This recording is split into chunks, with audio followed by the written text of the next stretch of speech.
pakai tepuk tangan lagi. Hati-hati Bu, dicatat tuh Bu ya. Kan setiap gerakan, setiap omongan dicatat oleh Allah, bekal kembali ke pembuatnya ya. Siap-siap mengalaminya ya. Ya. Tidak ada yang lebih pahit dari berharapnya hati kepada Allah. Allahumma aftah lana hikmataka ya Allah.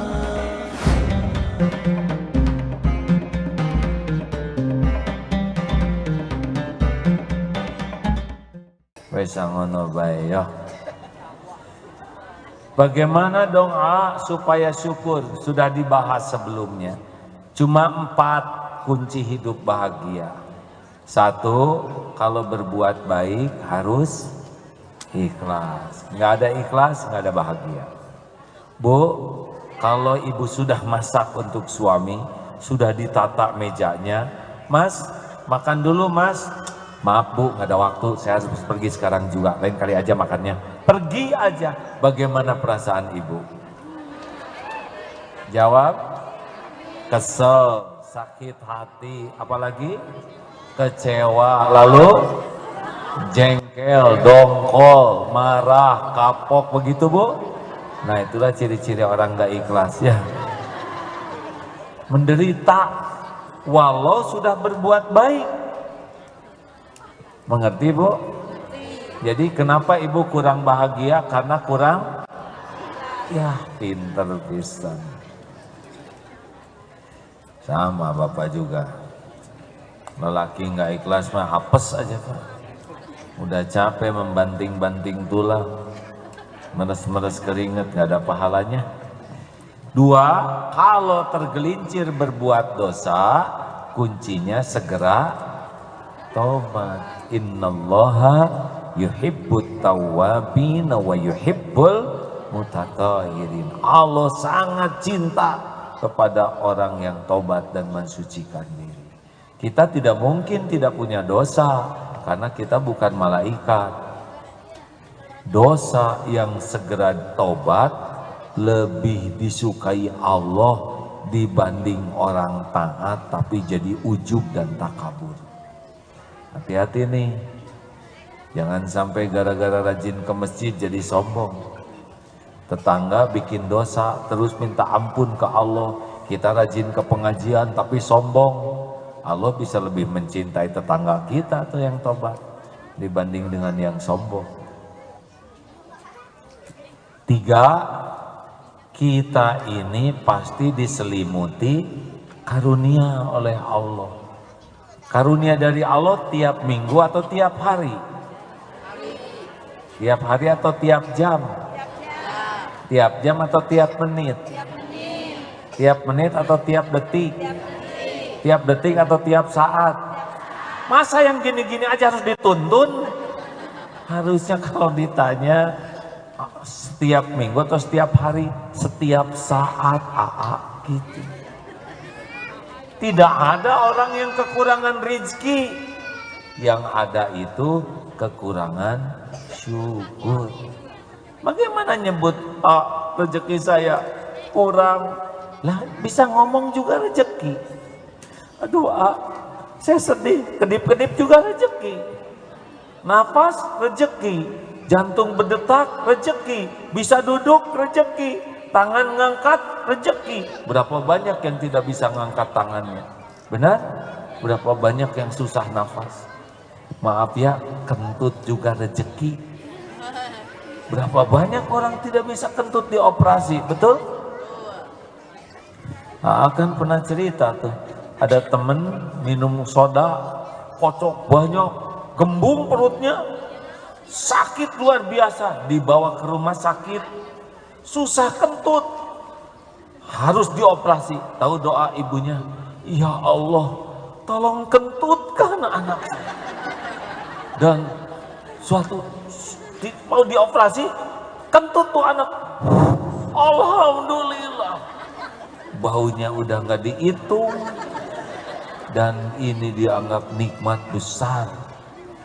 Oh, makanya kalau bisa mah tiap kentut tuh sedekah. Tapi ya jangan di mana aja ya. Tiba-tiba kentut, ibu kenapa ibu kentut di masjid? Saya tuh sedang berbagi rezeki.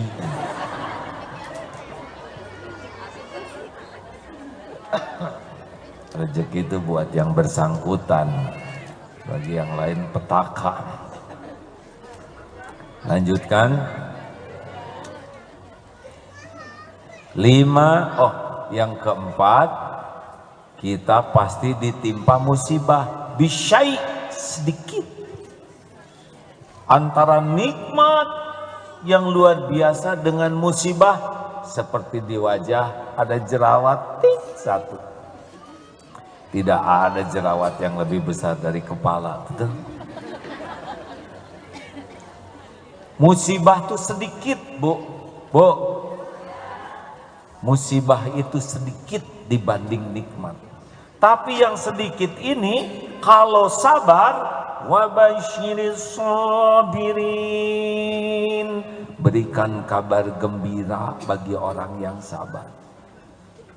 Di belakang ayat itu ulaika alaihim shalawatun min rabbikum warahmah wa ulaika humul muhtadun. Orang yang sabar itu diberikan limpahan karunia, rahmat, ampunan Allah dan petunjuk. Berkah dari sabar. Makanya orang yang sabar itu musibahnya kecil, dia sabar, nikmatnya sangat besar. Kayak kunci, Pak. Kuncinya kecil, ceklek. Lemari isinya buat kita. Sabar. Semuanya sudah dihitung oleh Allah. Nah, karena bacaan kita asyakur,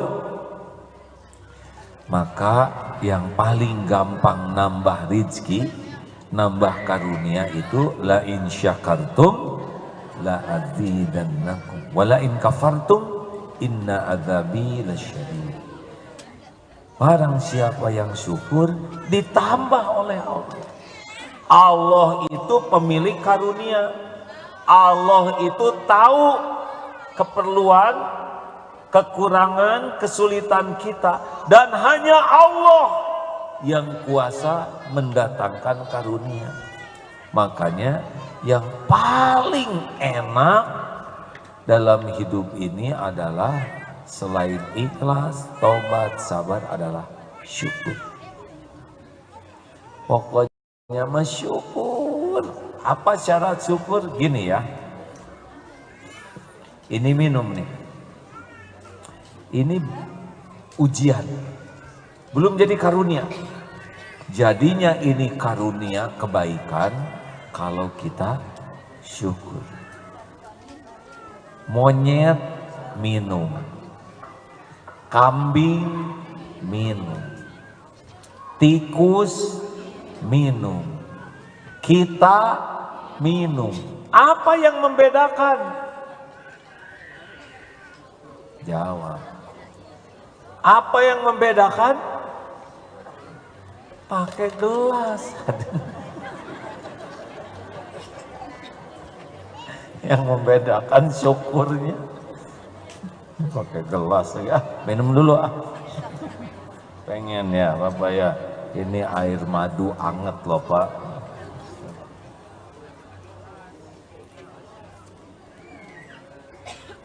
Nah, nikmat baru dinikmati kalau syukur. Kalau kita syukur, nikmat yang ada jadi kebaikan dan nikmat yang belum ada didatangkan.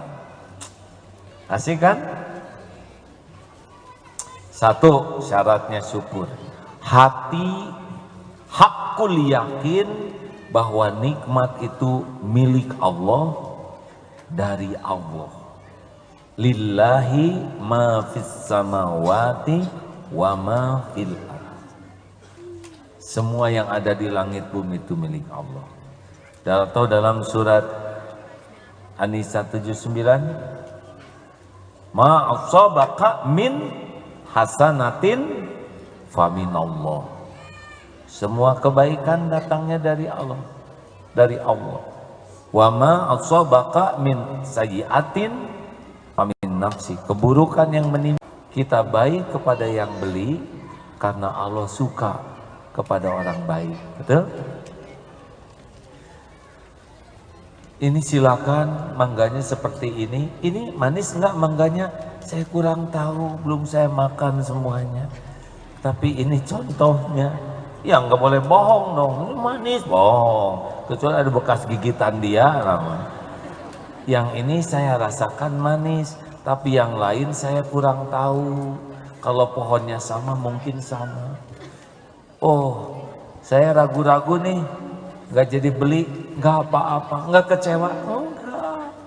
Karena rezeki saya itu sudah ada yang ngatur. Kalaupun tidak dalam bentuk uang, rezeki saya adalah bisa memuliakan pembeli. Teng. Ke suami juga, Pak, beli kursi dong Pak. Mulut ke suami, hati ke, ya Allah, kalau bagus rumah kami punya kursi baru, belikan ya Allah, titipin. Kalau enggak ya enggak apa-apa. Kata suami, maaf Bu, daripada kita beli kursi baru lebih baik yang ada aja dibersihkan. Tapi warnanya Pak bosen, ya tinggal dicat aja kursi yang ada.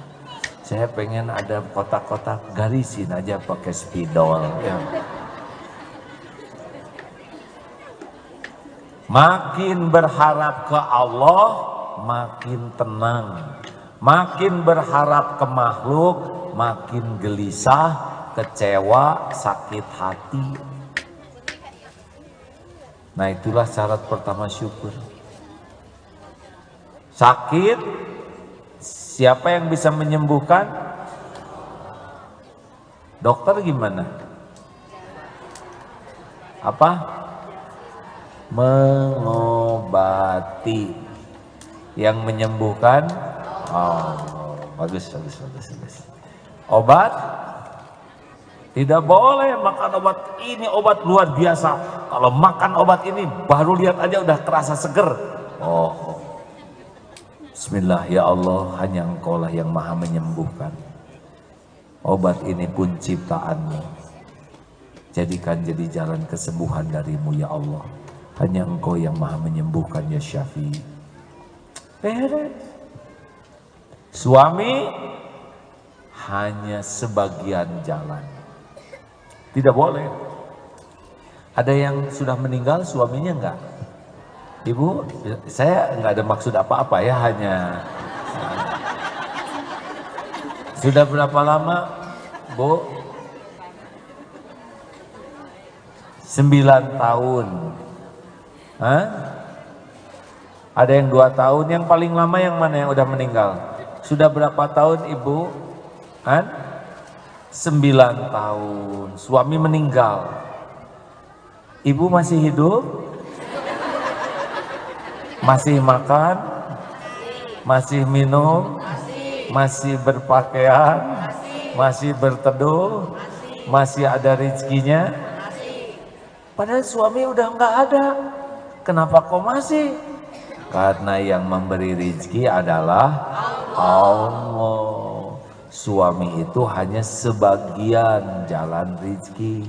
Makanya jangan terlalu cinta. Benar? Karena suami ibu belum tentu panjang umur. Belum tentu cinta tapi sok tahu ah. Kalau ada tamu baru, sebetulnya kalau jamaah udah banyak mendengar ceramah ini, tapi karena ini banyak sekali tamu yang baru, jadi saya kepaksa mengulangi ya. 2, lisan. Afdhalud du'a, alhamdulillah. Jadi syukur tuh, alhamdulillah ala kulli hal. Alhamdulillah. Seneng aja. Makanya orang-orang yang ditambah nikmat, yang bahagia dan bertambah, yang selalu syukur. Bangun tidur, alhamdulillahilladzi ahyana ba'dama amatana wa ilaihin nusyur. Terima kasih ya Allah, hamba masih hidup. Alhamdulillah saya masih bisa napas. Lihat, alhamdulillah saya masih berteduh. Betul? Pakai kasur, alhamdulillah punya kasur. Berapa banyak yang tidak punya kasur? Berapa banyak yang tidurnya di balik tenda? Berapa banyak yang tidurnya di emper jalan atau di kolong jembatan? Betul? Alhamdulillah, alhamdulillah. Berangkat, berdiri, Allahu Akbar, saya bisa berdiri. Berapa banyak di rumah sakit yang tidak bisa bangun? Benarkah? Berdiri itu alhamdulillah, jalan. Ya Allah, kaki saya masih bisa jalan. Nikmat itu. Ke kamar mandi, ya Allah, alhamdulillah kamar mandinya dekat. Coba kalau jauh, Pak. Wudhu, saya sudah nyoba waktu KKN. Di rumah tidak ada toilet, malam-malam mau ke sana. Gelap, horor. Harus masuk ke kolam, ke sungai. Jadi punya kamar mandi dekat itu nikmat dari Allah, benar? Pegang pintu, alhamdulillah ya Allah, kamar mandinya ada pintunya. Oh, pintu tuh nikmat dari Allah, Pak. Coba pernah masuk ke kamar mandi yang tidak ada pintunya? Bahagia tidak? Stres adanya. Pas ditutup pintu ada slotnya. Alhamdulillah ya Allah, ada slotnya. Tahu slotnya? Pernah masuk ke kamar mandi yang nggak ada slotnya? Tenang tidak? Emer dorong begini ya kan? Isi air terus begitu kan? Stilnya sama semua. Lihat air, alhamdulillah. Gayung, alhamdulillah. Gayung syukurin, Bu. Coba ke toilet, nggak ada gayung. Enak. Makanya bersyukur. Lihat sabun, alhamdulillah, masya Allah. Yang pertama kita syukuri nikmat hidup, nikmat Allah siapkan. Terus kalau ngaca, alhamdulillah ya Allah, saya punya mata. Orang lain ada yang tidak lihat. Saya punya kacamata, alhamdulillah. Kalau nggak pakai kacamata, saya susah lihat ini. Alhamdulillah, Allah yang nyiapin ini. Tangan lengkap, bisa megang, ini disyukuri hadirin. Betul? Buka lemari, ya Allah, alhamdulillah saya masih banyak pakaian. Berapa banyak orang yang tidak punya pakaian? Itu terus, benar? Pakai sepatu, ya Allah, alhamdulillah saya punya sepatu. Absen tiap karunia dari Allah dengan bersyukur. Rasakan bedanya, Pak.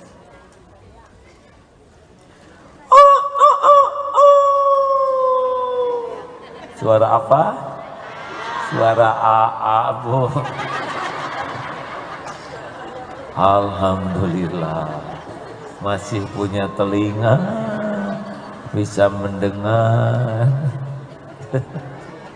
Segitu jelas saya yang bunyi barusan ayam lagi. Saya teh ganti dulu nggak kayak gini, Bu. Dulu saya siapa anjing, aduh. Makanya saya ganti dengan ayam.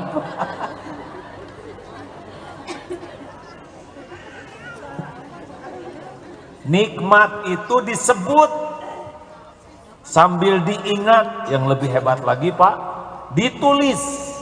Saya diberi nikmat rumah, ada kendaraan. Ya Allah, saya punya sepeda. Dengan sepeda ini saya bisa ke masjid. Alhamdulillah saya punya istri.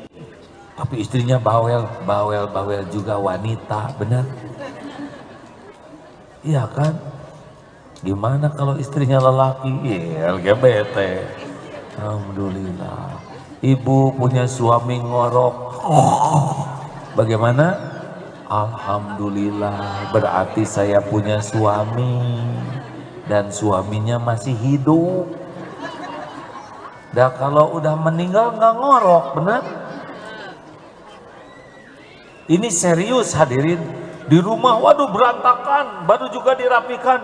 Alhamdulillah anak-anak sehat, kreatif, nggak usah dimarahin, tinggal dididik. Nah, nggak lama anaknya berantakin tuh, lama-lama besar juga nggak ada di rumah, betul? Anak nulisin tembok, ya Allah, anak-anak teh kreatif. Nggak usah dimarahin, tinggal dicat lagi atau kita bantuin gambarnya ya. Ini serius Bu, mau punya anak yang diam aja di rumah tuh gitu. Mau nggak? Nggak nangis, nggak ngomong, nggak bergerak. Makanya kalau punya anak lincah, punya anak rewel, itu tuh karunia Allah supaya kitanya makin dapat pahala. Syukuri hadirin. Suami saya pemarah. Alhamdulillah, yang marah cuma suami. Kamu ini bagaimana Bu? Syukur. Ya Rob, untung saya tidak pemarah seperti suami saya. Ampuni suami saya ya Allah. Gitu. Bapak punya istri bawel. Aduh, istri saya itu bawel sekali. Semuanya disalahin, semuanya dikoreksi. Syukur. Berarti ada orang yang jadi jalan, Bapak jadi sempurna. Bangun tidur, udah doa belum Pak? Doa dulu. Alhamdulillah. Mau ke kamar mandi, kaki kiri dulu Pak. Ya. Syukuri. Ada orang yang mengingatkan kesalahan sekecil apapun, benar? Hacim. Sudah hamdalah belum Pak? Nggak usah, ibu jangan rewel, nggak usah, tinggal perbaiki. Kenapa itu? Gula, udah ngambil gula nggak ditutup lagi, tutup lagi dong Pak, sing tertib, tutup, beres. Daripada ibu enggak. Mau punya istri diem aja Pak? Horor, udah diem kakinya nggak napak,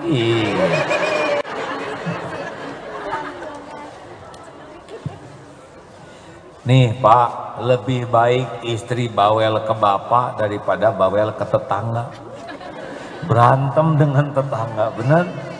Lebih baik bawel ke suaminya, terima aja, emang udah nasib kita kayak gini. Suami nggak pulang dicariin, udah pulang diomelin, udah garis hidup kita Pak. Terima Pak. Sampai ada seorang bapak-bapak yang asalnya sakit hati oleh istrinya. Karena istrinya super galak dan nyalahin terus. Bu, saya nggak kuat kayak gini. Kalau gini terus mas, saya mendingan pisah. Apa kamu ngomong pisah? Dulu kamu yang ngejar saya, ha?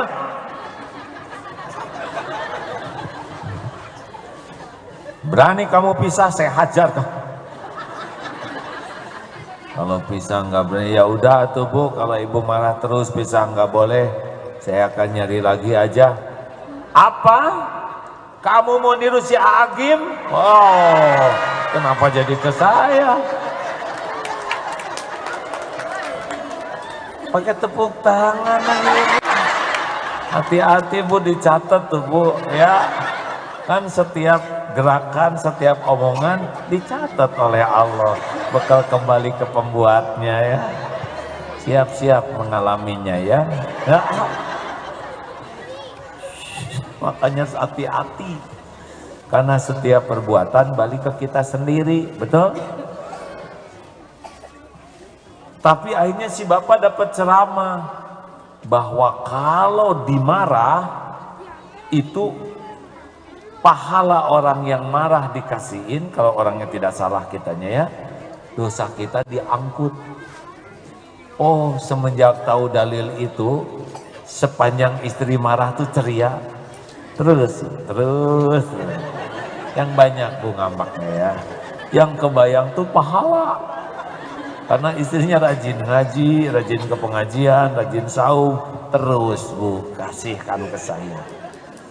Angkut. Bapak kenapa sabar? Target saya itu ingin nikah dengan bidadari di sorga. Maka harus ke sorga. Nah di dunia biar yang ini aja lah. pahalanya banyak buat saya, dosa saya diangkut. Nah, nanti di surga pasti bukan dia. Gitu katanya zalim. Syukuri aja ya. Sejelek-jelek apapun tetap itu halal istri atau suami kalau dalam pernikahan. Alhamdulillah, seneng loh Pak. Syukur terus-terusan tuh.